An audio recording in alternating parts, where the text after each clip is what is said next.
사사기 3장 31절 한 절입니다. 우리 한 목소리로 봉독하겠습니다. 시작. 에훗 후에는 아나세 아들 삼갈이 있어 소 모는 막대기로 블레셋 사람 600명을 죽였고 그도 이스라엘을 구원하였더라. 아멘. 오늘 말씀의 제목은 소 막대기 삼갈. 소 막대기 삼갈이라는 제목으로 오늘 나누겠습니다.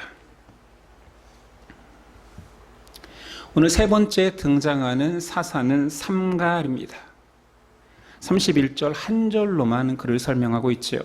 에훗 후에는 아나세 아들 삼갈이 있어 소 모는 막대기로 블레셋 사람 600명을 죽였고 그도 이스라엘을 구원하였더라. 오늘 말씀의 특징은 삼갈에 대한 설명 자체가 없습니다. 내용도 없습니다. 사사라는 칭호도 없고 하나님의 영이 그에게 임해서 하나님의 구원 사역을 이루었다라는 말도 없습니다. 그러나 삼갈 그 자체에는 등장하지 않지만 사사기 전체에 우리는 이스라엘의 동일한 패턴을 알고 있잖아요. 불순종하여 죄를 짓고 멸망하고 심판받아 멸망하고 살려달라고 부르짖으면 하나님께서 사사를 통하여서 구원하시고 또다시 불순종, 심판, 회개의 구원이 계속 반복된다라는 사실을 안다라면 오늘 한 말씀이지만 한 절이지만 삼갈 또한 그런 패턴 속에서 이스라엘을 구원했다라는 것을 추측할 수 있습니다. 그래서 우리는 사사기를 3S, 영어 알파벳 S를 써서 3S의 책이라고도 합니다. 계속 반복되기 때문에 첫 번째 S는 sin입니다. 범죄를 저지르지요. 두 번째는 sorrow, 슬픔이고 마지막 S는 salvation, 구원입니다. 이 3S가 계속 반복된다고도 하고 우리가 알다시피 불순종, 심판, 회개, 구원이 반복된다라고도 합니다. 사사 삼갈의 내용에서도 등장하지는 않지만 이 패턴 속에서의 사사의 구원이 이루어졌다라고 우리는 충분히 유추할 수 있습니다. 자, 삼갈은 누구입니까? 삼갈과 그의 아버지의 이름이 나오는데 이스라엘식 이름이 아닙니다. 그렇다면 삼갈은 이방인일 가능성이 있지요. 아낫의 아들 삼갈이라고 표현하는데 아낫의 아들 원어는 벤 아낫입니다. 벤은 아들이라는 표현도 있지만 나타라는 표현도 있습니다. 그래서 아낫이 낳은 아들 삼갈, 우리말은 그렇게 번역했지요. 그런데 이 벤 아낫을 붙여서 한 단어로 본다면 여호수아 19장에 등장하는 지명이 됩니다. 그렇다면 베나닷의 삼갈, 베나닷 소속 또는 속해 있는 삼갈이 될 수도 있는 거지요. 또 한 가지는 아낫이 전쟁을 다루는 여신의 이름입니다. 그러니까 그 여신의 아들로서 표현된다라는 것은 우상의 여신의 아들 표현은 이런 거죠. 우리는 야구선수 중에 바람의 아들이라는 별명을 가진 분이 있습니다. 빠르기 때문인 거죠. 전쟁의 여신의 아들이라는 표현은 그냥 용맹한 장수의 칭호처럼 사용될 수도 있다라는 거지요. 분명한 것은 지금 사사로 등장하는 삼갈은 이스라엘 이름이 아니고 혹은 이방 우상의 상징적인 이름의 아들이라는 표현까지 사용하는 걸로 봐서 결코 이스라엘의 혈족은 아닌 것 같습니다. 두 가지 가능성이 있죠. 하나는 가나안 사람과 결혼한 가정이거나 또 하나는 이방인이 이스라엘에게 귀속된 자입니다. 어찌되었든 이방인으로서의 사사도 어울리지도 않고 이스라엘과 결혼한 이방인 사사로도 어울리지가 않습니다. 완전한 이스라엘 사회의 비주류라고 할 수 있습니다. 우리 지난 시간에 왼손잡이 에훗은 단순히 왼손이 힘이 센 왼손잡이가 아니라 오른손을 잃은 왼손잡이 에훗이었다라고. 그러니까 장애를 가진 자, 고대 사회에서 아무 쓸모도 없는 오른손 없는 자를 통해서 하나님의 구원 사역을 이루었다라면 오늘은 완전한 비주류, 결코 리더가 될 수 없는 위치의 한 사람이 하나님께 쓰임받아 구원을 이루는 이야기를 다루고 있습니다. 물론 연약한 자를 들어서 쓰신 하나님, 이렇게 주제를 잡아도 틀린 말은 아니겠지만 사사기 전체의 핵심에는 벗어납니다. 사사기 주제는 오직 구원은 하나님의 계획과 능력 하에서 완성된다 아닙니까? 그렇다면 작은 자, 연약한 자, 결코 사사가 될 수 없는 자가 쓰였다라는 것은 하나님이 하셨음을 강조하기 위함이지 사람의 작지만 하나님이 크게 쓰신다라는 내용은 아닌 거지. 삼갈에 대한 묘사가 독특합니다. 그가 쓰는 무기가 소모는 막대기래요. 전쟁 무기로 지금 가나안은 철병거가 있는 시대에 소모는 막대기로 블레셋을 600명을 죽였다. 성경에 쓸데없이 수식어가 들어가 있지는 않다라면 그를 통하여 소모는 막대기의 의미를 찾아봐야 되겠죠. 뭐 하는 사람이겠습니까? 왜 구태여 그냥 들판의 막대기가 아니라 소모는 막대기라고 했겠습니까? 그의 손에 익숙한 그 사람은 소모는 자일 가능성이 크다라는 거지요. 농부가 무기도 없이 그냥 작대기 하나 들고 용사 600명을 죽였다라고 성경에 기록되어 있으니 믿지, 이것을 여러분들이 만약에 주변 사람에게 들었다라고 믿겠습니까? 흔히 주먹개나 쓰는 남자들은 과거 이야기를 할 때 12대 1로 싸워서 이긴 적이 있다는 표현을 많이 씁니다. 그렇죠? 왜 12일까요? 전 궁금했어요. 7대 1, 8대 1, 10대 1고 15대 1도 있는데 왜 특이하게 12대 1일까? 저는 그냥 그 관용어처럼 쓰는 말인 줄 알았어요. 많은 친구들과 싸웠다. 근데 제 주변에 실제로 목사님 중에 한 분이 자기가 주먹 좀 썼는데 정말로 12대 1이었대요. 저는 믿지 않습니다. 그 와중에 숫자 세고 있겠어요? 막 우르르 몰려오는데? 아니면 성경에 상징하는 숫자잖아요. 완전수. 그러면 한국 사람들 정서에도 그 완전수 개념이 있어서 그 완벽한 사람들을 내가 제압했다라는 표현일까요? 그냥 저는 믿지 않았습니다. 근데 오늘 말씀을 저처럼 의구심이 많은 사람이 본다라면 아니 소모는 막대기로 용사 600을 죽인다고? 허풍이 너무 센 거 아닌가라는 생각을 자연스럽게 하게 됩니다. 근데 성경에는 더 거짓말 같은 이야기가 또 있거든요. 또 블레셋과의 전쟁의 장수의 이름은 골리앗입니다. 이쯤 되면 다 우리가 상상이 되는 스토리가 있죠. 이스라엘과 블레셋이 대치하고 있는데 골리앗이 등장하여서 장수가 나와서 1대1로 싸우자. 칼로 싸우던 시대에는 실제로 이런 일들이 많습니다. 장수가 나와서 겨루어 전체 전쟁의 판도를 좌지우지하는 거죠. 장수가 차지하는 고대 전쟁의 역할이 너무 크기에 한 사람의 장수에 의해서 여러 사람 피 흘릴 필요 없이 우리 승부 보자. 골리앗이 나와 이스라엘 대치된 장수 앞에서 소리치기 시작합니다. 근데 그 내용이 하나님을 모욕하고 있습니다. 분노해야 마땅한 이스라엘의 전열에서는 두려워 떨고 서로 눈치만 보고 있습니다. 이때 심부름 온 소년 다윗이 그 조롱하는 소리를 들은 거예요. 그래서 내가 나가겠다. 그럼 보통 호통치고 돌려보내야 되잖아요. 이거 지금 장난하나? 어린 것이 맞으려고 뺨싸대기라도 날려서 보내야 되잖아요. 근데 갑옷을 입힙니다. 성경에 등장해요. 갑옷이 너무 커서 흘러내립니다. 사람이 보이지도 않아요. 그러니 다시 벗겨서 그럼 그냥 맨몸으로 가봐라. 물매와 돌 5개를 들고 성경에 작대기도 들고 있다고 말합니다.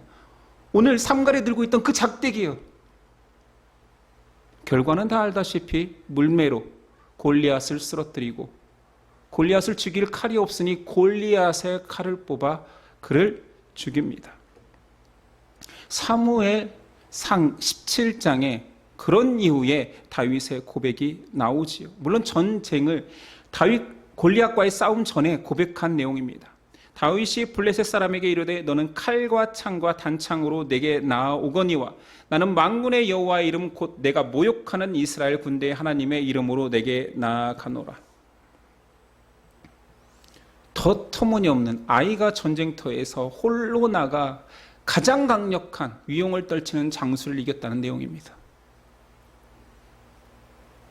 이 내용이 성경에 상세하게 기록된 이유는 사사기의 목적과 동일합니다. 하나님 전쟁의 성격과 결과를 말해주는 거지요. 내 백성의 전쟁은 하나님 편에 서서 순종하기만 하면 승리한다라는 것입니다. 다윗의 물매질이 탁월해서 이긴 것이 아닙니다. 다윗의 용기가 뛰어나서 압도한 것이 아닙니다. 하나님이 역사한 거지. 소모는 막대기는 하나님이 하시고자 하면 아무리 불가능한 상황이라도 기적은 일어난다. 왜냐하면 하나님 입장에서 기적이 아니라 하나님의 섭리이기 때문입니다. 소모는 막대기에 또한 감춰진 의미를 찾을 수 있습니다. 목자가 들고 있는 막대기라면서요. 삼갈은 목자일 가능성이 높잖아요. 목자의 시를 떠올리라면 누구라도 시편 23편을 떠올립니다. 1절 4절의 고백이지요. 여호와는 나의 목자시니 내게 부족함이 없으리로다. 그가 나를 푸른 풀밭에 놓이시며 쉴 만한 물가로 인도하시는도다. 내 영혼을 소생시키시고 자기 이름을 위하여 의의 길로 인도하시는도다. 내가 사망의 음침한 골짜기로 다닐지라도 해를 두려워하지 않을 것은 주께서 나와 함께 하심이라. 주의 지팡이와 막대기가 나를 안위하시나이다. 마지막에 나온 주의 지팡이와 막대기가 나를 안전하게 지킨대요. 삼갈이 가나안의 철 무기를 가지고 싸웠다라면 사람의 능력이 부각됩니다. 그런데 성경은 소모는 막대기를 든 삼갈을 이야기합니다. 그냥 의도가 다분히 있는 거지요. 그냥 들판에 몽둥이를 들고 그 강대한 블레셋 장수 600을 죽였다라는 말은 무엇을 의미할까요? 하나님의 손에 들리기만 한다라면 어떤 도구도 구원의 도구가 될 수 있다. 특별히 너희를 위한 한 목자 사사, 영원한 사사가 준비될 것이다. 그는 막대기와 같이 그냥 버려진 자 취급 당하겠지만 내가 그를 통하여서 이스라엘을 구원할 것이다. 목자의 막대기는 예수 그리스도를 상징하기도 합니다. 주의 막대기가 되신 그리스도는 자기 양들을 보호하는 막대기이기도 했지만 양들을 해하려는 짐승을 때려잡는 몽둥이이기도 했습니다. 그것을 정확히 시편 23편의 기자가 고백한 거죠. 주의 지팡이와 막대기가 나를 보호한다. 하나님의 구원은 하나님이 하십니다. 오늘 하나님께서 하시고자 하는 구원에 사용된 도구는 그냥 막대기일 뿐입니다. 농사 도구라고도 쓸 수 있는, 소를 몰기 위해서 쓰는 그 하찮은 그것이 하나님께서 구원의 도구로 쓰시겠다 하면 그것이 놀라운 구원의 도구가 되는 것이지요. 승리는 무기의 종류나 사람의 능력에 있지 않고 하나님께 있음을 강조하는 것입니다.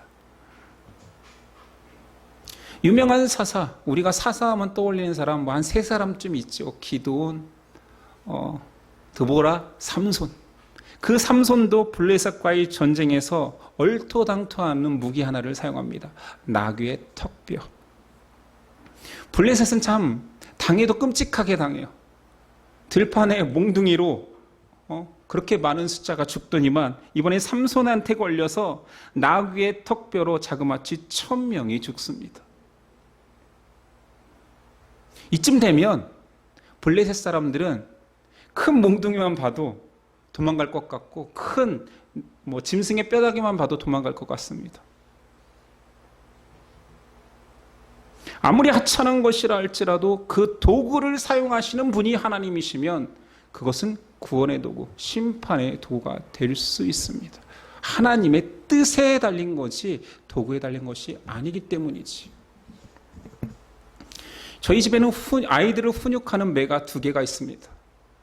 왜 2개냐? 하나가 제자리에 없을 때가 많기 때문에 매 놓는 자리는 항상 2개가 있습니다. 다 아는 분은 아시겠지만 하나는 효자손이고 하나는 파리채입니다. 한 번은 아내가 큰애를 훈육하는데 파리채로 하고 있었어요. 아이가 대뜸 예상이 되죠. 파리채로 맞으면 애들이 하는 말이 꼭 있습니다. 엄마 이거 파리 잡는 건데 왜 저를 때리세요? 이러니까 아내가 하는 말이 바로 잡으면 파리채고 뒤집어 잡으면 애들 잡는 매다 이렇게 표현했어요. 당황하지 않고. 그때 제가 속으로 얼마나 웃기면서도 성경적인가. 손모는 막대기가 바로 잡으면 막대기이지 뒤집어 잡으면 하나님의 심판의 도구입니다. 의도를 가진 전능자가 쓰시겠다고 하면 전능자의 의도대로 사용되는 거죠. 도구가 문제가 되지는 않습니다. 아무리 하찮은 것도 전능하신 하나님께서 사용하시겠다라고 하면 구원의 도구가 되는 것입니다. 이 말씀을 자꾸 우리는 윤리적으로 해석하기를 좋아해요. 작은 자를 쓰시는 하나님, 미천한 자를 쓰시는 하나님, 농부도 사사로 쓰시는 하나님. 기도하고 간구하면 높이 들림 받는다. 꿈을 크게 가져라. 사사기는 결코 그런 주제를 담고 있지 않습니다. 그렇게 설교한다고 해도, 교훈적으로 설교한다고 해도 틀렸다 말할 수는 없지만 원 목표를 벗어난 거지요. 사사기가 강조하고 있는 것은 하나님의 구원은 사람의 능력과 힘이 아니고 하나님의 계획과 섭리로 이루어진다입니다. 삼가를 통해 우리를 향한 하나님의 구원 메시지는 그러니 하나님의 능력은 인간의 상식과 이성으로 판단하지 말라라는 것이요.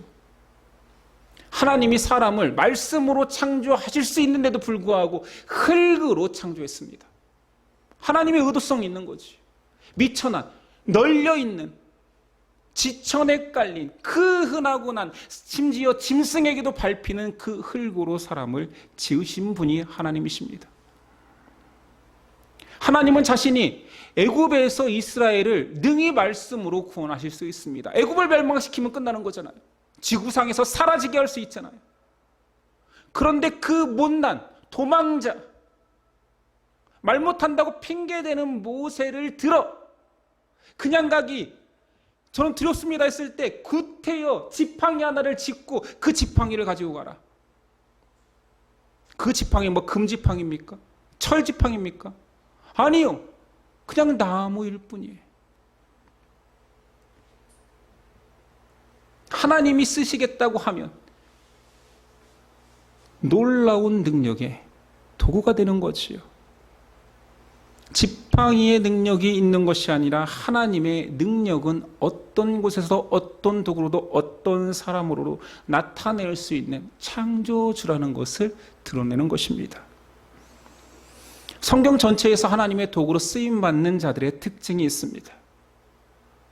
겸손하게 자신이 아무것도 아니라는 사람만 쓰십니다. 능력 있다 하는 자, 내가 좀 할 수 있습니다 하나님 하는 자는 절대로 들어쓰지 않습니다. 오히려 심판의 대상이 되지. 출애굽 지도자인 모세는 끊임없이 거절합니다. 저는 아무것도 아닙니다. 못합니다. 그래서 쓰임받은 것입니다. 참 너희들이 성경 읽다 보면 이쯤 하면 순종하고 가지. 또 가다가도 또 하나님께 항변하는 모세를 보면서 우리는 인간이 저래서요 어떻게 쓰임받았지 하는데 그것이 쓰임받은 이유입니다. 하나님 저 아무것도 아닙니다. 못합니다. 내가 할게. 내가 한다. 너는 도구로 사용될 뿐이다. 순종해라. 따라가라.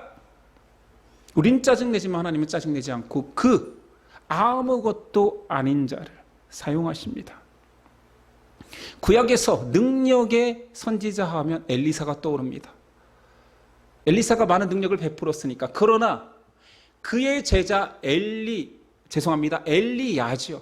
능력의 선지자 엘리야인데 그의 제자 엘리사는 엘리야보다 2배의 능력을 행하였다라고 표현되어 있습니다.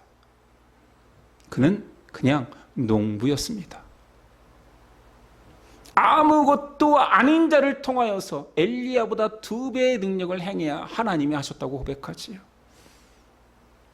12 제자 중에 번듯한 자는 아무도 없습니다. 그래야 주께서 하셨다라는 고백이 나오지 않겠습니까?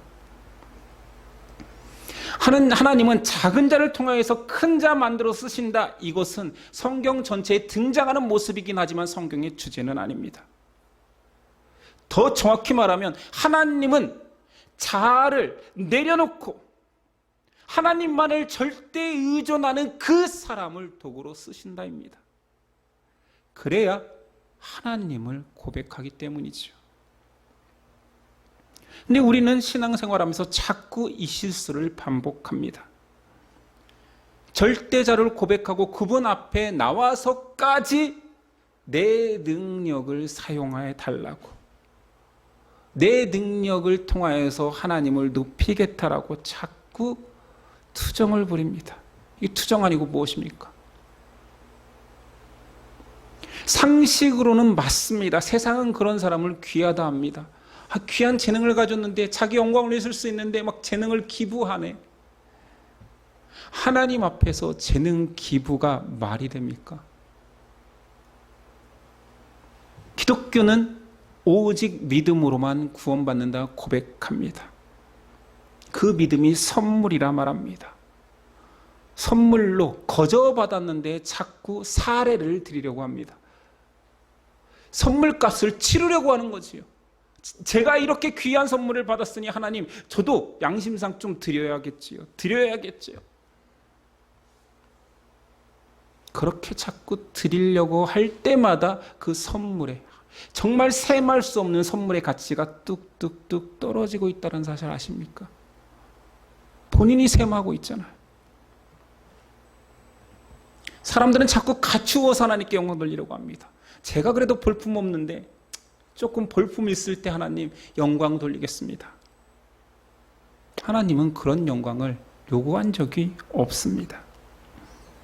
우리의 생각에는 소모는 막대기 같은 걸로 하나님께 영광 돌릴 생각은 추워도 이거는 불경하다. 거룩하신 하나님 앞에 내가 저 먼지 나고 더럽고 짐승에 배설물도 묻을 수도 있는 저 막대기를 가지고 하나님께 영광 돌린다고? 사람의 생각에 그런 것은 없습니다. 그걸 이쁜 짓이라고 생각하지요. 뭔가 놀라운 존재되어서 사람들이 칭찬하는 존재되어서 하나님께 영광 돌리려고 합니다. 하나님이 받으시는 영광은 저는 아무것도 아닙니다. 저 같은 자를 어떻게 하나님 이뻐하시고 구원하십니까? 이거라는 사실을 너무 인정하기 힘들어요. 당신 구원받은 날과 시를 기억합니까? 이것도 잘못된 건데 묻지요. 기억하는 사람도 있지요. 저에게도 간증이 있으니 뭐 그런 날이라고 기억될 만한 날은 있습니다. 그 날은 가장 겸손한 날인 것 같아요. 자기 인생에서 가장 겸손했던 날, 가장 많이 깨어진 날, 그날 구원을 허락받은 날이 아니라 교만한 인간이 가장 겸손한 날을 기억하여서 이 날 하나님께서 나를 구원하셨어. 구원의 날짜야라고 기억하는 거죠. 얼마나 교만함이. 아무것도 아닌 것으로 하나님만 의존하는 절대 의존적 존재로 영광 돌리는 것인데 자꾸 상대적인 것들로 하나님께 영광 돌리며 하나님은 그렇게 귀한 것만 받으신다라고 생각하는 것 자체가 하나님의 은혜를 희석하는 거요. 우리의 교만입니다. 사사기에서는 계속 반복적으로 이스라엘의 죄성을 고발하는데 계속 반복적으로 이 사사기를 읽는 성도들의 교만을 회개하라는 것입니다. 첫날부터 지금까지 주제는 대동소이합니다. 또 그 얘기입니다. 하나님의 크심을 고백하고 우리의 작음을 고백하는 그런 목적이 사사기를 읽는 이유입니다. 창조주 하나님은 무에서 유를 창조하신 분입니다.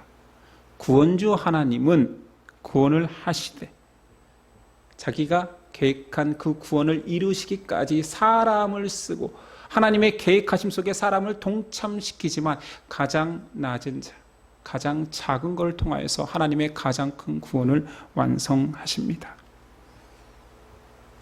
그러니 예수님이 이 땅에 온 이유가 가장 낮은 자, 섬기러 왔다라고 고백할 수밖에 없는 거죠.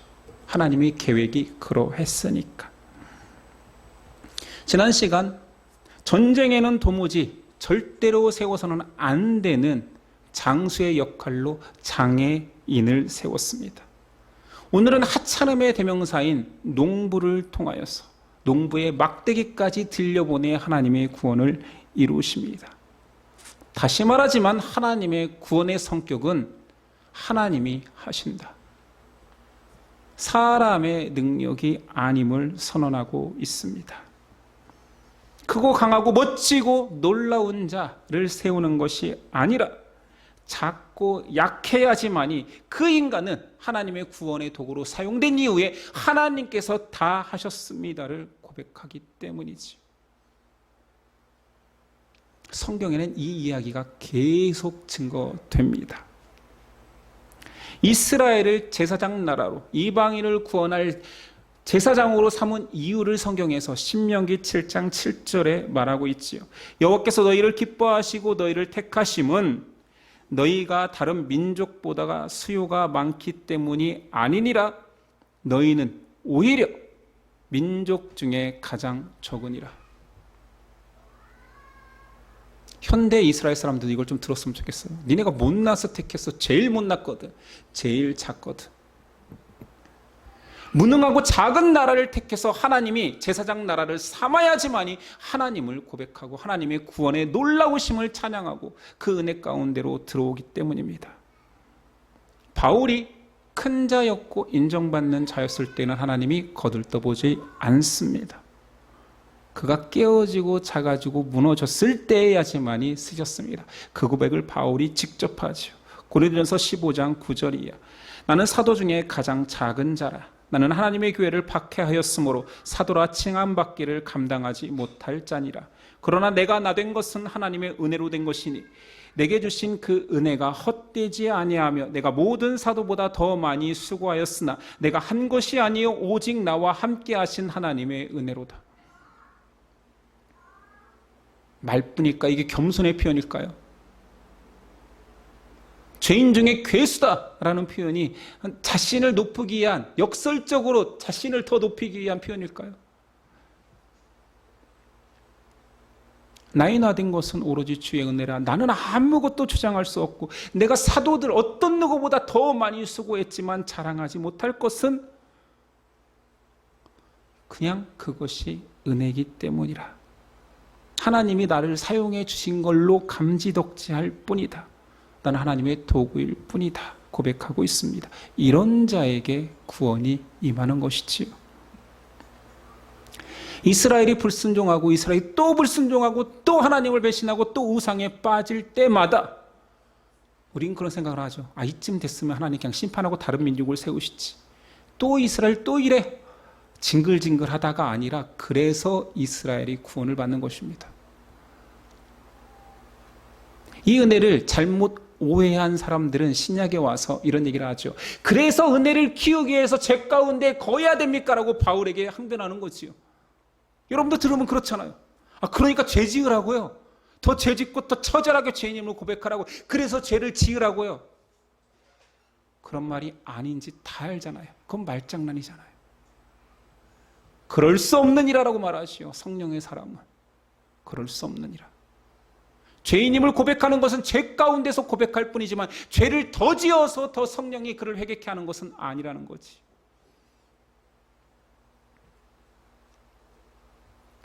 이스라엘에 여호수아 같은 장수가 등장하지 않습니다. 여호수아는 예수님과 동일한 이름, 예수님을 예표하기 위한 역할을 마친 이후부터는 구원의 방식을 계속 사사로서 설명하고 있지요.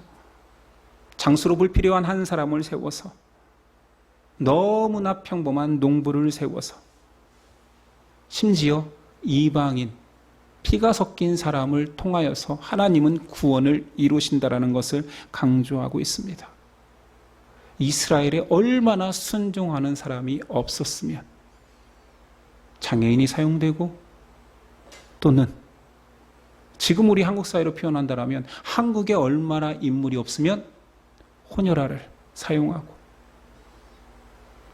대표 자리에 대통령으로서 세우는 것 같은 느낌으로, 성경은 그러면서 이런 얘기도 합니다. 사람이 없다면 내 구원은 짐승을 통해서도 이룬다.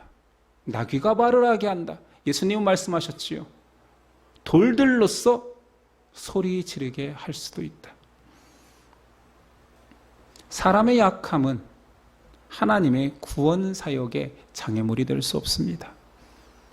사람의 약함은 오히려 그분의 뜻을 이루기에 더없이 좋은 도구가 됩니다. 그렇다면 우리가 기독교의 신앙을 바로 점검합시다. 우리가 믿고 따르는 예수 그리스도를 따르는 작은 예수 된다라는 그 신앙을 점검해 봅시다. 일하라는 것입니까? 헌신하라는 것입니까? 더 좋은 걸로 영광 돌리라는 것입니까? 하나님이 찾으시는 사람 자체가 유능한 사람이 아닌데, 첫째는 유기시키고 둘째를 사용하시는데, 그 무능해지라는 말입니까?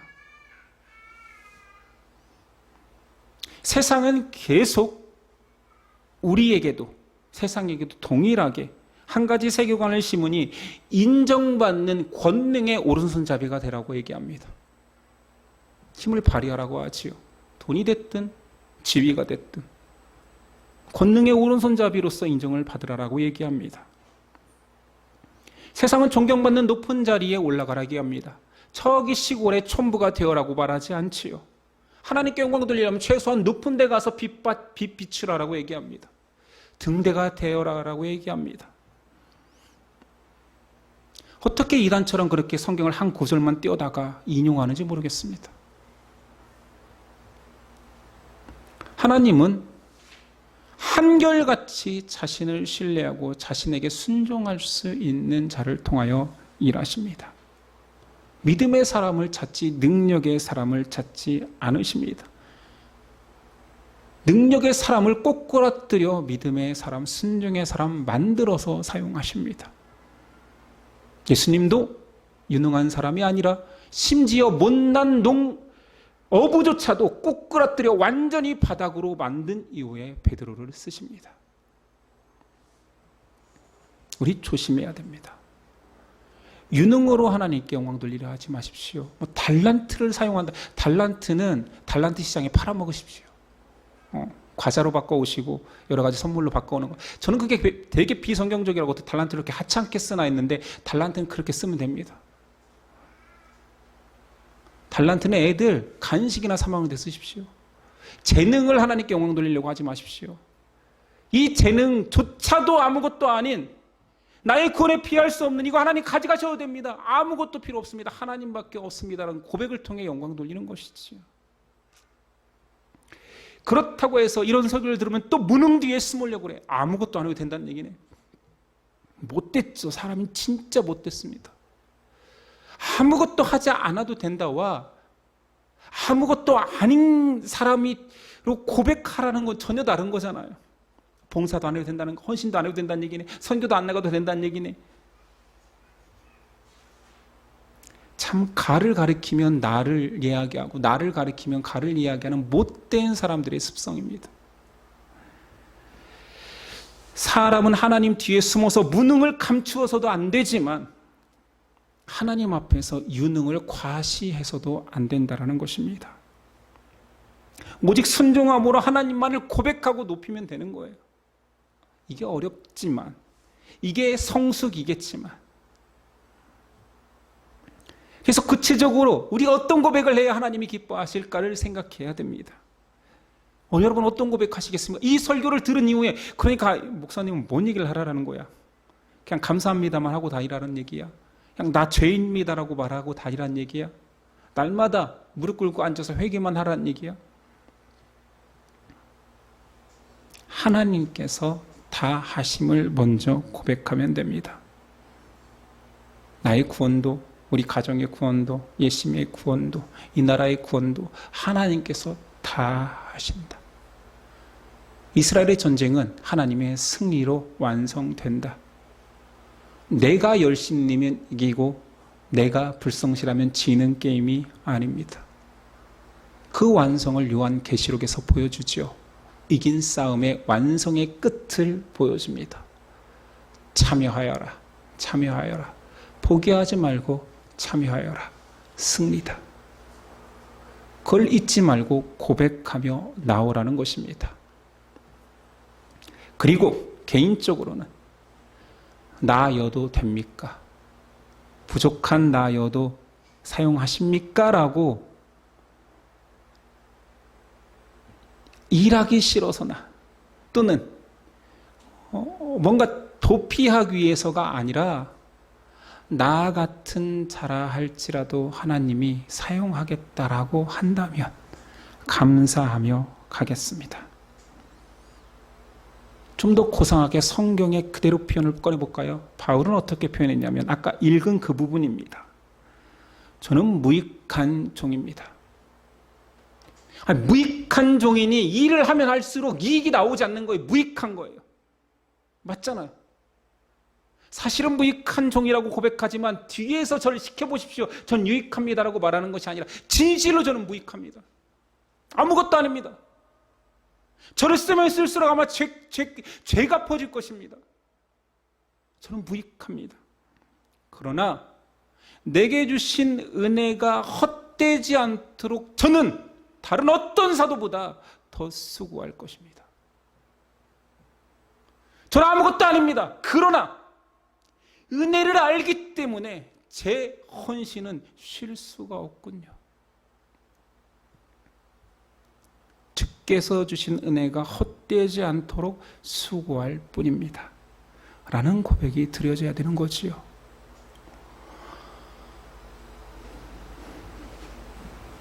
제가 신학교 갈 때 제 은사 목사님께서 제가 좀 교만해 보였는지 어찌됐든 좋은 충고를 해주셨습니다. 성도가 네가 하나님께 뭔가 해드린다고 착각하지 마. 너 아니어도 하나님이 할 사람 많아. 평소에 그렇게 좀 직설적이고 독한 말을 하는 분이 아니에요. 근데 저를 진짜 아끼니까 하신 말이지. 너 아니어도 하나님 일할 사람 많아. 뭔가 해드린다고 착각하지 말라 했습니다. 겸손하라라는 권면이었죠. 저는 그게 잊어지지 않습니다. 그 목사님의 설교를 거의 기억하지 못하는데 이 말은 잊혀지지가 않습니다. 동일한 권면을 제가 드리겠습니다. 여러분 아니어도 하나님은 일하십니다. 여러분 아니어도 들가의 돌멩이든 작대기든 소문은 막대기든 하나님이 쓰시고자 하는 도구는 널렸습니다. 하나님은 자기의 일을 하시고 완성하십니다. 내가 뭔가를 하나님께 해드린다라는 허세를 부리지 마시고 아무것도 아닌 나를 하나님께서 은혜로 구원하셨으니 제가 어찌 수고하지 않으리요라는 바울의 고백이 저와 여러분에게 있었으면 좋겠습니다. 이스라엘이 교만한 것이 아니라 그 이스라엘과 같은 교회의 성도들이 우리가 교만한 것입니다. 이스라엘이 반복적으로 넘어지는 것이 아니라 우리의 삶이 그렇게 반복적으로 하나님을 불신하며 그렇지만 또다시 하나님을 의지하며 그리스도의 보혈이 아니면 또 살 수 없는 자로 계속 살고 있습니다. 그러나 때가 되면 봄이 오면 싹이 트고 여름에 꽃이 피고 가을에 열매 맺듯 자연스럽게 우리 안에도 복음이 노출되었고 성령님이 함께 하시기에 성숙의 열매가 그 은혜 앞에서 어찌 수고하지 아니으리요라는 고백이 저 여러분에게 분명히 나타날 것이며 우리는 그 승리에 전국적인 승리에 참여하는 자가 될 것입니다. 기도하겠습니다. 주님, 무익한 종이라는 그 고백이 진실되게 하소서. 우리가 보기에 그 헌신된 바울 선배님도 아무것도 아니었고 오직 하나님의 은혜뿐이었습니다. 고백하는 그 귀한 믿음의 고백이 우리 후배들에게도 우리 예심에게도 나올 수 있도록 역사하옵소서. 조금만 원신해도 고개를 빳빳이 세우는 교만한 우리이고 죄 가운데에서 울부짖으며 하나님이 필요한 우리입니다. 이왕이면 회개하며 하나님을 부르짖는 우리의 모습이 더 커지며 하나님 앞에서 뭔가 해드리는 것처럼 교만한 우리는 날마다 혼내시고 넘어지게 하옵소서. 우리에게는 아버지가 있으니 훈육받아 마땅한 은혜가 있습니다. 우리를 이방인처럼 내버려 두지 마시고 하나님 혼내시옵소서. 그리고 그 매에 다시 아버지를 바로 바라볼 수 있는 건강한 자녀 될 수 있도록 도와주시옵소서. 우리를 홀로 두지 아니하시고 끝까지 함께 하시는 성령님의 은혜를 기대하오며 예수님의 이름으로 기도드렸습니다. 아멘.